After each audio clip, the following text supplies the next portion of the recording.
छोटे से गांव के किनारे घने जंगल के पास एक पुरानी और टूटी फूटी सी झोपड़ी थी।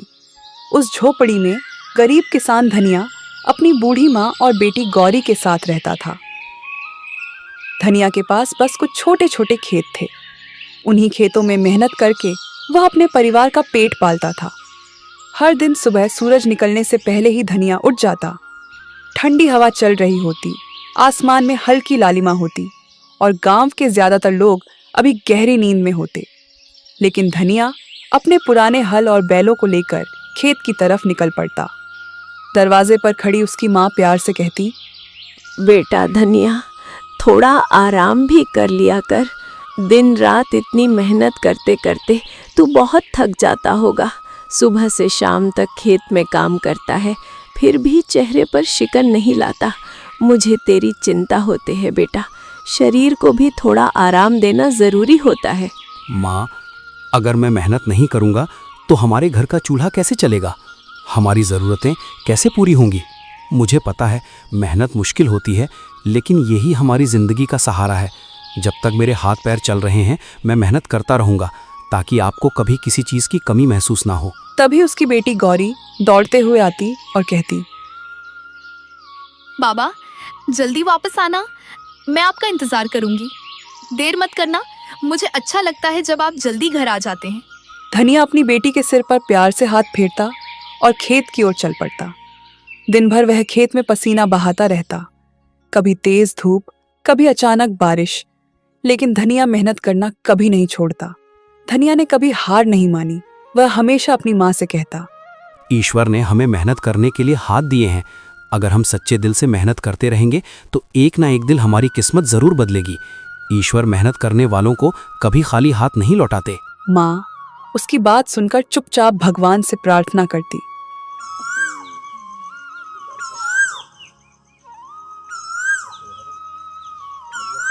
बाबा, आज मैं जंगल के किनारे से कुछ लकड़ियां लेकर आई हूँ, ताकि घर के काम में थोड़ी मदद हो सके। अकेली गई थी? बेटा, जंगल के किनारे अकेले जाना ठीक नहीं होता, वहाँ खतरा भी हो सकता है। हाँ बाबा, मैं अकेली ही गई थी। थोड़ा डर तो लगा था, लेकिन मैंने हिम्मत रखी। आप ही तो कहते हो कि डर के आगे हिम्मत रखनी चाहिए, इसलिए मैं बहादुर बनकर गई। धनिया थोड़ा चिंतित हो गया, क्योंकि गांव के लोग कहते थे कि जंगल के अंदर एक पुरानी गुफा है, जहां रात के समय अजीब अजीब आवाजें आती हैं। गांव वाले उस गुफा के पास जाने से डरते थे। बेटी, जंगल के अंदर ज्यादा मत जाना, वहाँ एक रहस्यमयी गुफा है। लोग कहते हैं वहाँ कुछ अजीब होता है, इसलिए उससे दूर ही रहना। धनिया भले ही गरीब था, लेकिन उसकी मेहनत और ईमानदारी पूरे इलाके में मशहूर थी। उसके छोटे छोटे खेतों में उगने वाली सब्जियां और अनाज हमेशा बहुत अच्छे होते थे। मिट्टी भी जैसे उसकी मेहनत को पहचानती थी।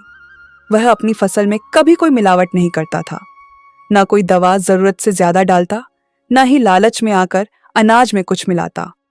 यही कारण था कि जब भी धनिया अपनी फसल लेकर बाजार जाता तो उसकी सब्जियां और अनाज पलक झपकते ही बिक जाते। अगर सच में शुद्ध और अच्छा अनाज चाहिए तो धनिया से ही लेना।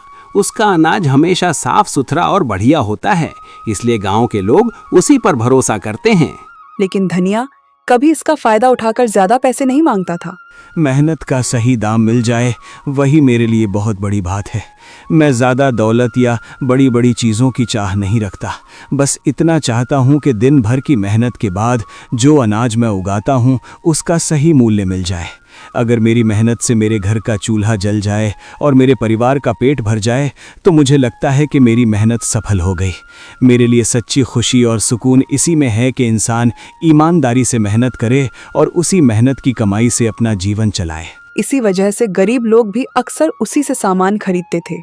लेकिन गांव में एक बहुत बड़ा और अमीर व्यापारी था।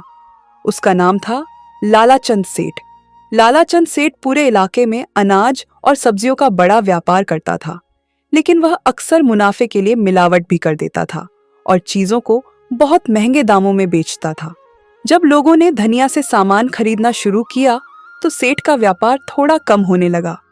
यह बात उसे बिल्कुल पसंद नहीं आई। एक दिन बाजार में उसने धनिया को देखते ही ताना मारा। अरे धनिया, तू किसान है या कोई संत? हर बार इतना सस्ता माल बेच देता है, इसलिए लोग तुझे हल्के में लेने लगे हैं। लेकिन याद रख, इस बाजार में असली फैसला मेरा चलता है। अगर तुम मेरे हिसाब से अनाज नहीं बेचेगा तो तेरा माल कोई नहीं खरीदेगा। फिर देखना तेरे घर का चूल्हा कैसे जलेगा। सेठ जी, मैं तो बस इतना चाहता हूँ कि मेरी मेहनत का सही दाम मिल जाए। मैंने दिन भर खेत में मेहनत की है, पसीना बहा है। अगर उस मेहनत का थोड़ा सा भी सही मूल्य मिल जाए तो मेरे लिए वही काफ़ी है। मैं किसी को धोखा देकर या गलत तरीके से पैसा नहीं कमाना चाहता। मेहनत का सही दाम मिल जाए वही मेरे लिए बहुत बड़ी बात है। बहुत बड़ी बड़ी बातें करने लगा है तू। सुन ले धनिया, इस बाजार में वही चलता है जो ताकतवर होता है। अगर तूने मेरी बात नहीं मानी तो मैं ऐसा हाल कर दूंगा कि तेरा अनाज बाजार में कोई नहीं खरीदेगा। फिर तू अपने घर बैठकर यही ईमानदारी की बातें करता रहना। बाजार में खड़े कुछ लोग यह सब सुन रहे थे। धनिया ने बस मुस्कुराकर अपनी फसल बेचनी जारी रखी। वह कभी किसी से झगड़ा नहीं करता था, लेकिन लालाचंद सेठ का गुस्सा दिन प्रतिदिन बढ़ता जा रहा था। कभी वह धनिया को सबके सामने नीचा दिखाने की कोशिश करता, कभी उसे गरीबी का ताना देता। फिर भी धनिया के चेहरे पर कभी शिकायत नहीं आती। शाम को जब वह घर लौटता तो उसकी बेटी गौरी दौड़ कर आ जाती। बाबा, आज बाजार कैसा रहा? क्या आज अनाज अच्छे दाम में बिका या फिर लोगों ने पहले की तरह मोल भाव किया? अच्छा रहा बेटी, भगवान की कृपा से आज लगभग सारा अनाज बिक गया। लोगों ने भरोसे से लिया और मेहनत का ठीक ठाक दाम भी मिल गया। घर में कमाई भले ही कम थी, लेकिन उस छोटे से घर में सुकून और प्यार बहुत था। बूढ़ी माँ, बेटी गौरी और धनिया तीनों साथ बैठकर सादा खाना खाते और बातें करते। बेटा, ईमानदारी से कमाया हुआ थोड़ा सा धन भी बहुत सुख देता है। जब कमाई सच्चाई और मेहनत से होती है तो मन को सुकून मिलता है और इंसान चैन से जी पाता है। माँ, हमें जितना मिला है उसी में खुश रहना चाहिए। लालच करने से कभी सच्ची खुशी नहीं मिलती, लेकिन मेहनत और संतोष से जीवन आसान और सुखी बन जाता है। लेकिन उसे क्या पता था कि लालाचंद सेठ का जलता हुआ दिल अब धीरे धीरे एक खतरनाक योजना बना रहा है। एक ऐसी योजना जो बहुत जल्द धनिया की जिंदगी को पूरी तरह बदलने वाली थी। लालाचंद सेठ की जलन अब इतनी बढ़ चुकी थी कि उसने धनिया को बर्बाद करने की ठान ली। एक रात जब पूरा गांव सो रहा था, सेठ ने अपने आदमियों को चुपके से धनिया के खेत में भेज दिया।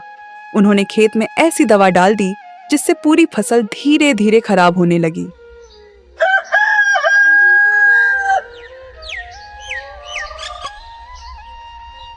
सुबह जब धनिया खेत पर पहुंचा तो उसकी आंखें फटी की फटी रह गईं। हरी भरी खड़ी फसल पीली पड़ चुकी थी।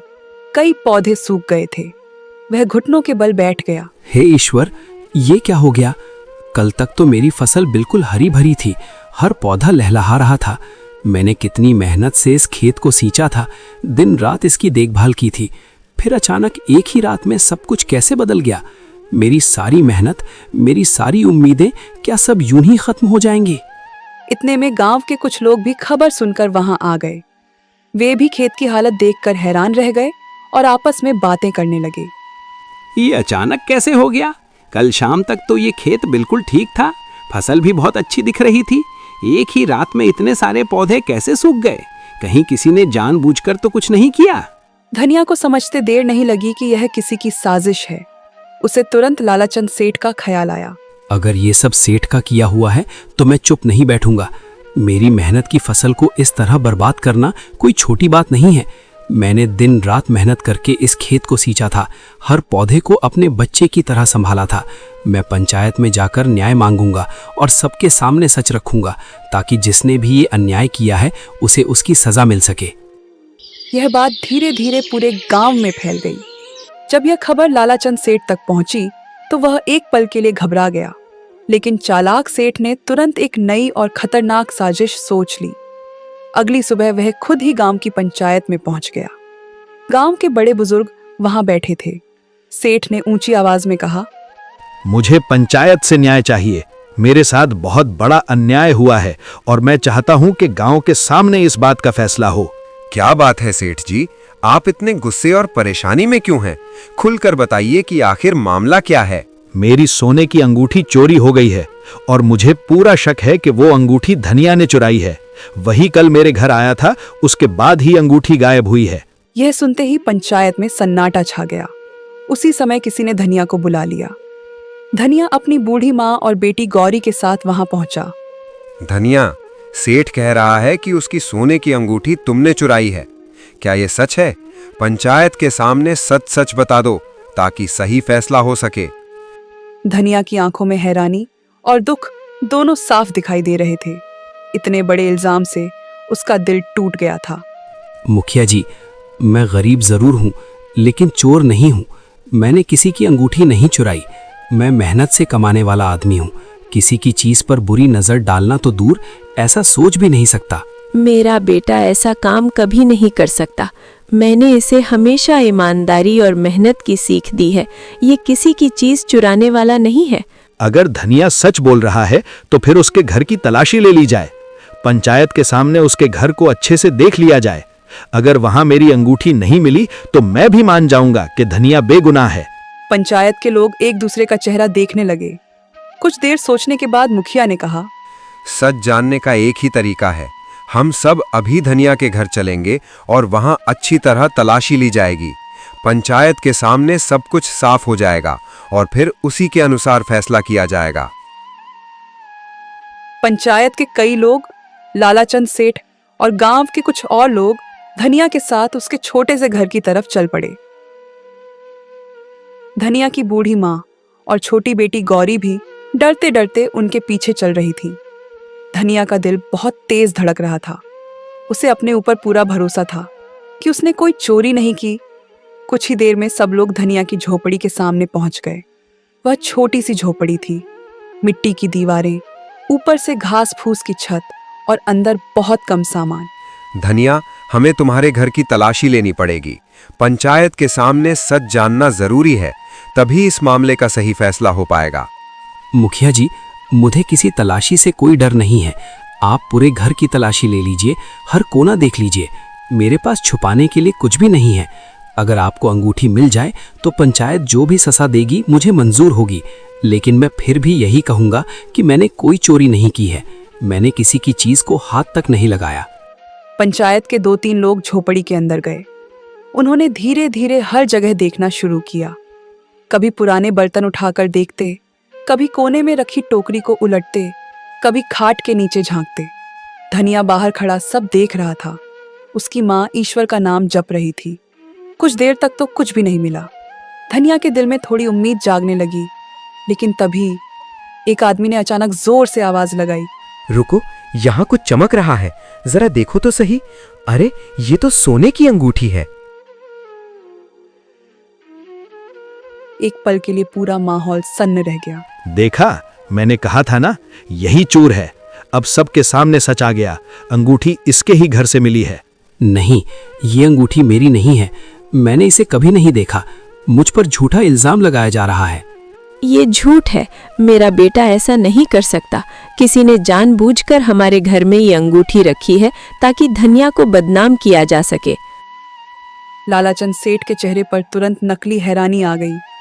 लेकिन अब पंचायत के लोग एक दूसरे की तरफ देखने लगे, क्योंकि अंगूठी सच में धनिया के घर से मिली थी। अब तो सबूत भी मिल गया। ऐसे आदमी को हमारे गांव में रहने का कोई हक नहीं है। जो चोर है उसे सख्त सजा मिलनी चाहिए ताकि दूसरे भी डरे। मैंने चोरी नहीं की। मुझ पर भरोसा कीजिए, मैं कभी किसी की चीज नहीं चुराऊंगा। ये सब झूठा इल्जाम है। लेकिन उसकी बात सुनने वाला कोई नहीं था। गांव वाले लालाचंद की तरफ देखकर सिर हिला रहे थे और किसी ने धनिया की ओर ध्यान ही नहीं दिया। अगर आज ऐसे चोर को सजा नहीं मिली तो कल कोई भी आदमी चोरी करने लगेगा। गांव की शांति और नियमों की रक्षा के लिए मैं इसे बर्दाश्त नहीं कर सकता। कोई भी ऐसा काम करे तो उसका अंजाम यही होना चाहिए ताकि बाकी लोग सबक सीखें। ऐसे आदमी को गांव से निकाल देना चाहिए। इसे यहाँ रहने का कोई हक नहीं। धनिया, पंचायत के सामने ये मामला बहुत गंभीर है। तुम्हारे घर से अंगूठी मिली है और यही सबसे बड़ा सबूत माना जा रहा है। हमारे पास इसी आधार पर फैसला करना होगा। हमें सच जानना है और उसी अनुसार न्याय करना है। मैंने चोरी नहीं की। मुझ पर भरोसा कीजिए, मैं कभी किसी की चीज नहीं चुराऊंगा। ये सब झूठा इल्जाम है। मुखिया जी, मैं गरीब जरूर हूँ, लेकिन चोर नहीं हूँ। मैंने किसी की चीज हाथ नहीं लगाई।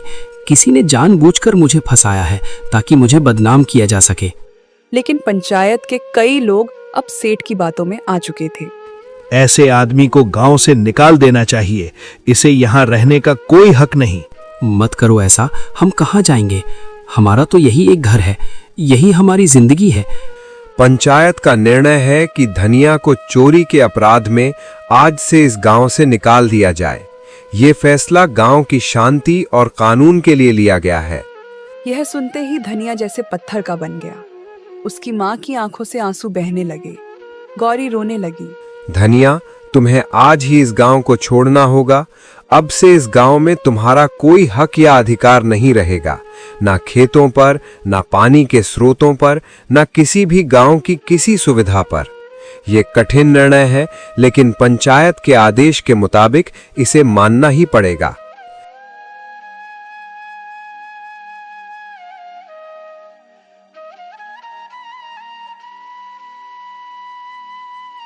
यह सुनकर धनिया ने एक बार पूरे गांव की तरफ देखा। वह वही गांव था जहां उसने बचपन बिताया था, जहां उसके पिता रहते थे, जहां उसने अपने खेतों में दिन रात मेहनत की थी। लेकिन आज उसी गांव से उसे एक चोर समझकर निकाल दिया जा रहा था। लालाचंद सेठ दूर खड़ा यह सब देख रहा था। उसके चेहरे पर एक हल्की संतुष्टि भरी मुस्कान थी, क्योंकि उसकी साजिश सफल हो चुकी थी। शाम होते होते धनिया ने अपनी झोपड़ी से थोड़े बहुत सामान बांध लिए। उसकी माँ और गौरी उसके साथ खड़ी थीं। तीनों धीरे धीरे गांव से बाहर निकलने लगे। सूरज ढल रहा था और सामने घना जंगल दिखाई दे रहा था। उन्हें नहीं पता था कि अब वे कहाँ जाएंगे, लेकिन किस्मत उन्हें धीरे धीरे उसी जंगल की रहस्यमयी गुफा की तरफ ले जा रही थी, जहां से उनकी जिंदगी की कहानी एक बिल्कुल नया मोड़ लेने वाली थी। तीनों दर दर भटकते हुए जंगल के रास्तों पर चल रहे थे।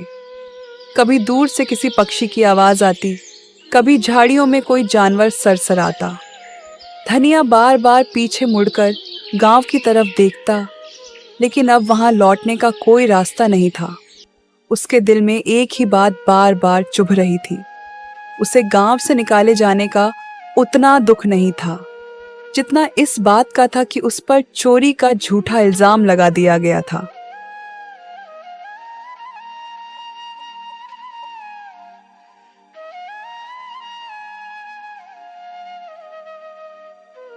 माँ, गौरी, हम कहाँ जाएंगे? हे ईश्वर, मैंने कभी किसी का बुरा नहीं किया, किसी का अधिकार नहीं छीना, किसी को दुख नहीं दिया। फिर भी आज मुझे चोर समझ लिया गया, मेरी मेहनत और ईमानदारी पर शक किया गया।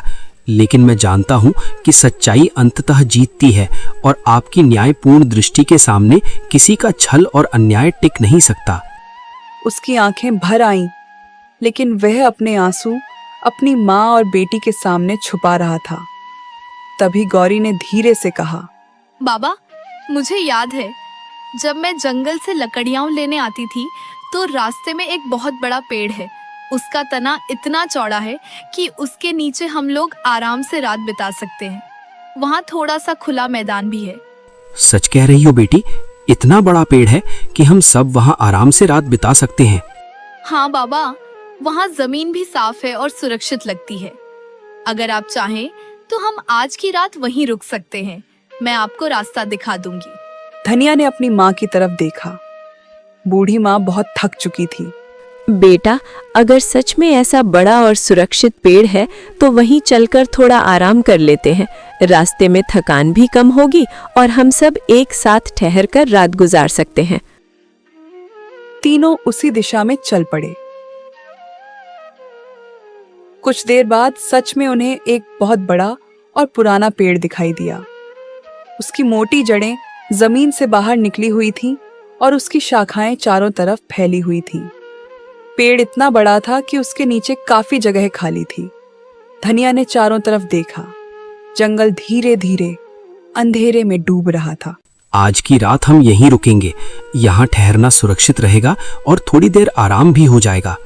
बाबा, आप और दादी यहीं आराम से बैठिए, मैं थोड़ी देर में वापस आती हूँ। कहाँ जा रही हो बेटी इतनी रात में? पास में कुछ फल वाले पेड़ हैं, मैं दादी के लिए ताजा और मीठे फल लेकर आती हूँ। जल्दी आ जाऊंगी बाबा। धनिया कुछ कह पाता उससे पहले ही गौरी पास की झाड़ियों की तरफ चली गई। थोड़ी देर बाद वह वापस लौटी। उसके हाथों में कुछ जंगली फल थे। उसने वे फल अपनी दादी के हाथ में रख दी। बेटी, तू खुद खा ले, मुझे कोई फर्क नहीं पड़ेगा। पहले आप खाइए दादी, आप सबसे ज्यादा थकी हुई हैं। मैं तब तक इंतजार कर लूंगी, आपका पेट भरा होना जरूरी है। बाबा, आप दुखी मत होइए, आपने कभी कुछ गलत नहीं किया। सब जानते हैं कि आप सच्चे और ईमानदार इंसान हैं। एक दिन जरूर आएगा जब सबको सच पता चल जाएगा और तब सभी लोग समझेंगे कि आप बेगुनाह हैं। अपनी बेटी यह बात सुनकर धनिया की आंखें भर आईं। बूढ़ी माँ आसमान की तरफ देख रही थी। तारों से भरा आसमान जैसे उन्हें दिलासा दे रहा था। पेड़ के नीचे बैठे बैठे काफी समय बीत चुका था। रात धीरे धीरे गहरी होने लगी थी। आसमान में काले बादल घिर आए थे और ठंडी हवा चलने लगी थी।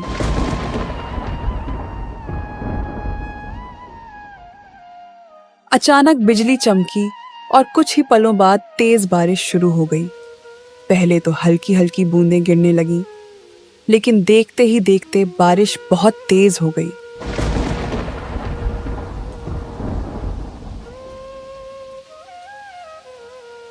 पेड़ की घनी शाखाएं कुछ देर तक उन्हें बचाती रहीं, लेकिन जल्द ही पानी की बूंदें नीचे तक आने लगीं।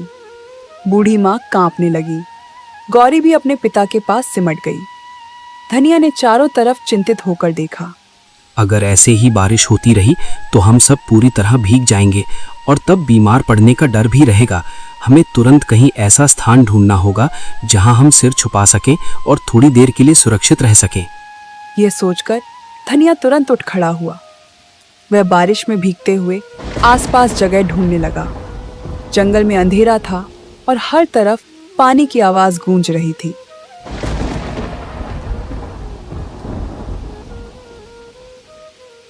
कुछ देर तक इधर उधर देखने के बाद अचानक उसकी नजर थोड़ी दूर पहाड़ी के पास बने एक अंधेरे से मुंह पर पड़ी। वह ध्यान से देखने लगा। बारिश की चमकती बिजली में उसे साफ दिखाई दिया। वह एक गुफा थी।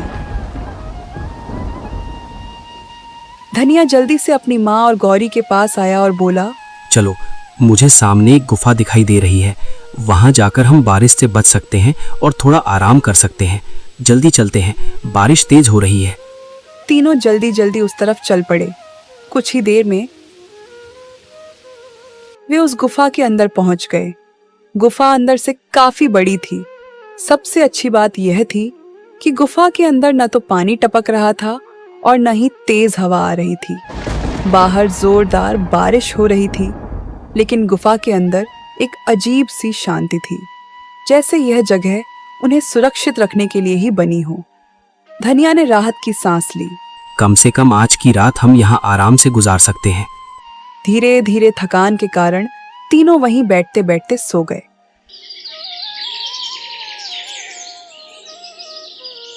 सुबह जब धनिया की आंख खुली तो बारिश रुक चुकी थी। गुफा के बाहर से हल्की धूप अंदर आ रही थी। पक्षियों की चहचहाहट फिर से जंगल में सुनाई देने लगी थी। धनिया उठकर बाहर गया और चारों तरफ देखा। जंगल हरियाली से चमक रहा था। वह कुछ देर चुप खड़ा रहा और सोचने लगा। फिर वह गुफा के अंदर वापस आया। उसकी माँ और गौरी भी अब जाग चुकी थी। जब तक हमें रहने के लिए कोई और जगह नहीं मिल जाती, हम इसी गुफा में रहेंगे। बूढ़ी माँ ने सहमति में सिर हिलाया। गौरी भी खुश हो गई। बाबा, यह जगह तो अच्छी है। यहाँ हमें बारिश और हवा से भी डर नहीं लगेगा।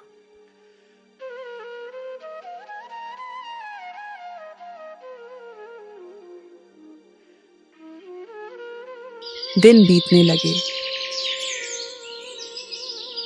धीरे धीरे गुफा ही धनिया, उसकी माँ और गौरी का नया घर बन गई। सुबह धनिया जंगल से लकड़ियां और फल लाता, गौरी गुफा के अंदर साफ सफाई करती और बूढ़ी माँ पास बैठकर ईश्वर का नाम जपती रहती। गरीबी अभी भी थी, लेकिन तीनों एक दूसरे के साथ होने से संतुष्ट थे।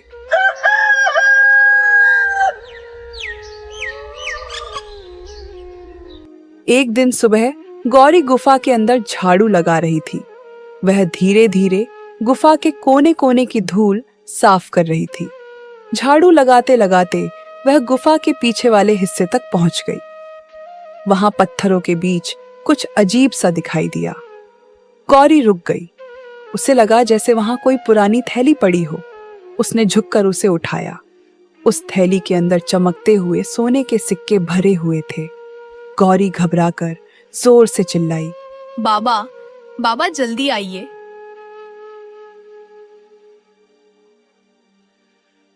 क्या हुआ बेटी? गौरी ने कांपते हाथों से वह थैली अपने पिता को दिखाई। धनिया ने जब अंदर देखा तो वह भी कुछ पल के लिए हक्का बक्का रह गया। थैली में सचमुच बहुत सारे सोने के सिक्के थे। बूढ़ी माँ भी पास आ गई। लगता है भगवान ने हमारी सच्चाई और हमारे दुखों को देखकर हम पर दया की है। उसने हमें कठिन समय में सहारा दिया, हमारी मेहनत और ईमानदारी को महत्व दिया और अब हमें सुख, सुरक्षा और सम्मान मिला है।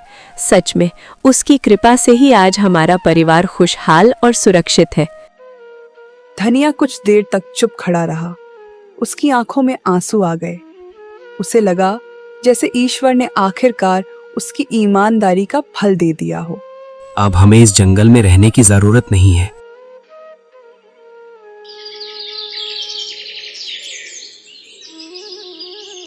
कुछ ही दिनों में धनिया ने उन सिक्कों में से थोड़ा सा इस्तेमाल करके पास के एक दूसरे गांव में छोटा सा घर खरीद लिया। वह अपनी माँ और गौरी के साथ वहां रहने लगा।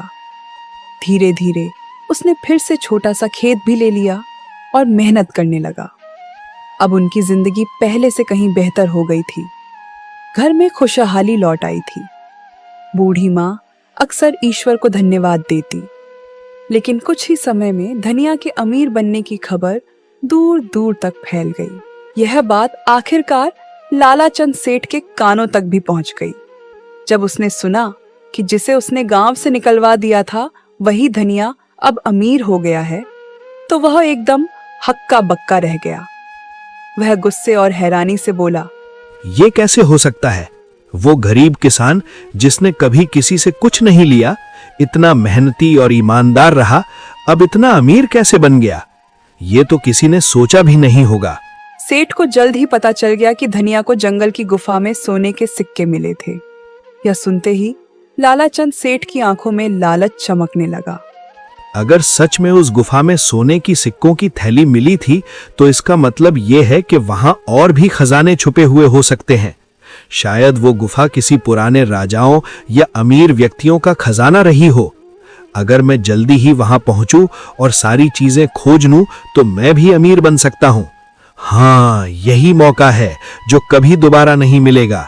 इस बार मैं किसी को रोकने नहीं दूंगा और खुद ही सब कुछ अपने नाम कर लूंगा। लालच से भरा हुआ सेठ उसी समय जंगल की तरफ निकल पड़ा। वह जल्दी जल्दी उस गुफा के पास पहुंचा जहां कभी धनिया रहा करता था। गुफा अब शांत और खाली थी। सेठ की आंखों में लालच साफ दिखाई दे रहा था। वह तेजी से गुफा के अंदर जाने लगा। उसे बस एक ही चीज चाहिए थी, खजाना। लेकिन उसे यह नहीं पता था कि लालच में उठाया गया उसका यह कदम उसकी जिंदगी का सबसे बड़ा सबक बनने वाला है। वो मन ही मन सोच रहा था, अगर धनिया को यहाँ सोने के सिक्के मिले थे, तो जरूर यहाँ और भी खजाना होगा। लालच में वह गुफा के अंदर और गहराई तक जाने लगा। कुछ देर बाद अचानक उसकी नजर एक पत्थर के पीछे पड़ी एक पुरानी थैली पर गई। सेठ जल्दी से वहां दौड़ा।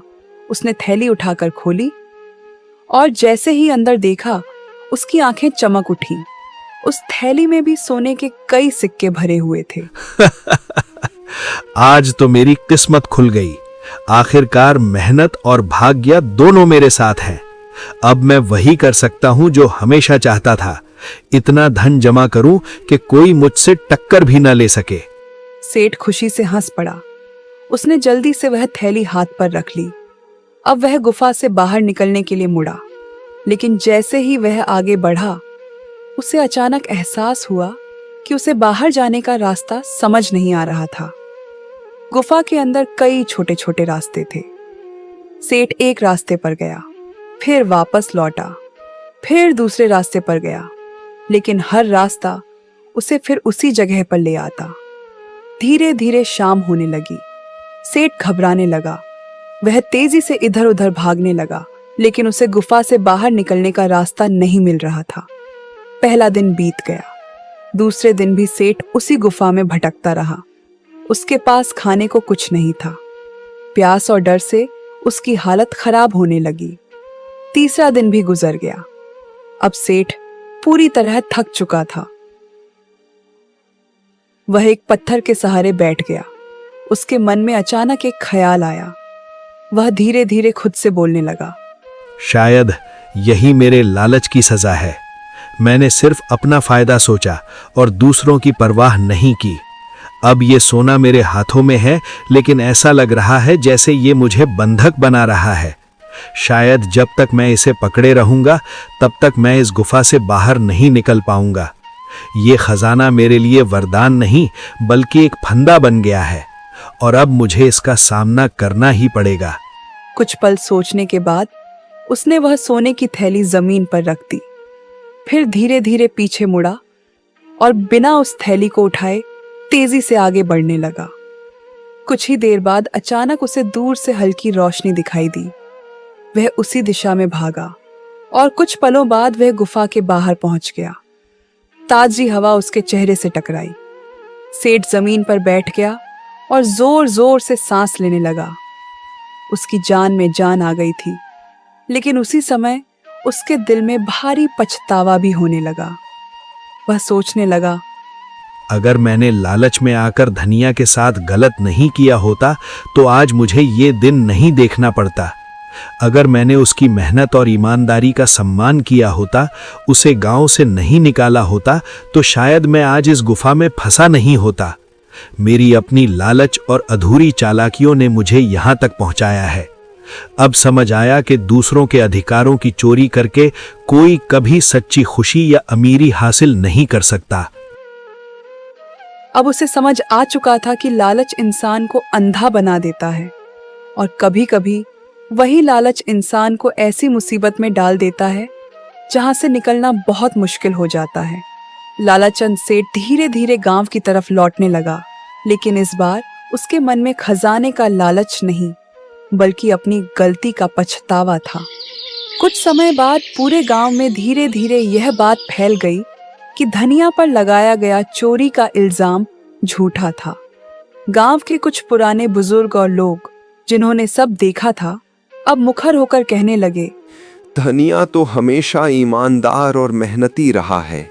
उसने कभी किसी का फायदा नहीं लिया, हमेशा अपने पसीने की कमाई से घर चलाया। हमें ये नहीं भूलना चाहिए कि सच्चाई और ईमानदारी ही असली ताकत हैं। अब समय है कि हम उसका सम्मान वापस दें, उसे सही जगह और उसका हक लौटाएं। जिसने भी उसके साथ अन्याय किया, उसे समझना चाहिए कि सच का सामना करना ही पड़ता है। इस बात का पता पंचायत तक पहुंच गया। सभी सरपंच और पंचायत के लोग, जिन्होंने पहले फैसला सुनाया था, अब खुद जाकर हालात की जांच करना चाहते थे। एक दिन गांव के मुख्य सरपंच अपने कुछ भरोसेमंद आदमियों के साथ पास के गांव में जाकर धनिया के नए घर पहुंचे। वे चाहते थे कि धनिया को वापस गांव बुलाया जाए और उसे उसका सही सम्मान लौटाया जाए। धनिया, हम जानते हैं कि तुम्हारे साथ बहुत बड़ा अन्याय हुआ है। हमने अब सब कुछ देखा और समझा है। कृपया गांव लौट आओ। हम तुम्हें सम्मान देंगे, तुम्हारा हक वापस करेंगे और सभी अपनी गलतियां मानेंगे। तुम्हारे बिना ये गांव अधूरा है। लेकिन धनिया ने शांत और दृढ़ स्वर में जवाब दिया, मुखिया जी, मैं आभारी हूँ कि आप सच को जानने और मेरे पक्ष में खड़े होने आए, लेकिन मैं अभी इस गांव को नहीं छोड़ सकता। ये गांव ही वो जगह है जिसने मुझे मदद दी, मुझे यहाँ सम्मान दिया और मेरी माँ और बेटी के लिए एक सुरक्षित ठिकाना बनाया। यहाँ की मिट्टी, यहाँ के लोग और यहाँ की मेहनत मुझे जोड़ती है। जब तक मैं यहाँ हूँ, मैं इस गांव को नहीं छोड़ूंगा और अपनी मेहनत और ईमानदारी से इसे और भी बेहतर बनाने की कोशिश करूंगा। धनिया की यह बात सुनकर सरपंच कुछ पल के लिए चुप रह गए। फिर उन्होंने धीरे धीरे सिर झुकाया और स्वीकार किया। धनिया, हम तुम्हारे फैसले का पूरी तरह सम्मान करते हैं। तुम्हारे फैसले में तुम्हारी समझदारी और धैर्य झलकता है और इस बार हमें यह भी सुनिश्चित करना होगा कि लानाचंद सेठ को उसके किए का उचित दंड दिया जाए, ताकि वो और किसी के साथ ऐसा अन्याय ना कर सके और सबको ये संदेश मिले कि जो भी ईमानदारी और मेहनत के रास्ते पर चलता है उसका हक कभी दबाया नहीं जा सकता। गांव लौटकर पंचायत ने फैसला सुनाया। लालाचंद सेठ को जुर्माने के रूप में दंडित किया गया और उसे गांव से हमेशा के लिए निकाल दिया गया। सब लोग इस फैसले से संतुष्ट हुए। अब धनिया के नाम पर फिर से सम्मान और भरोसा लौट आया। गांव के लोग खुश थे कि सच्चाई हमेशा जीतती है।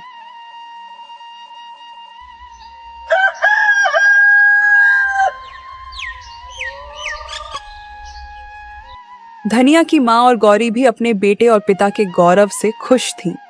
धनिया अब अपने गांव में सुरक्षित और सम्मानित रह सकता था। वह जानता था कि ईमानदारी और मेहनत का फल देर से सही लेकिन निश्चित रूप से मिलता है। गौरी अपने पिता की ओर देखकर मुस्कुराई और बोली, बाबा देखो, सच की जीत हमेशा होती है, चाहे कितनी भी मुश्किलें आइए। सच्चाई और ईमानदारी का मार्ग कभी खाली नहीं जाता। मुझे लगता है कि हम सब ने यह सच में महसूस किया। हाँ बेटी, और यही सीख हमें हमेशा याद रखनी चाहिए। ईमानदारी, मेहनत और सच्चाई का मार्ग ही असली ताकत है। अगर हम इसे अपनाएं तो कोई भी चुनौती हमें नहीं हरा सकती। यही रास्ता हमें सही मंजिल तक ले जाता है। और इस तरह धनिया, उसकी माँ और गौरी ने अपने नए घर में खुशी खुशी जीवन बिताना शुरू किया। साथ ही गांव में उनका सम्मान और प्यार हमेशा बरकरार रहा।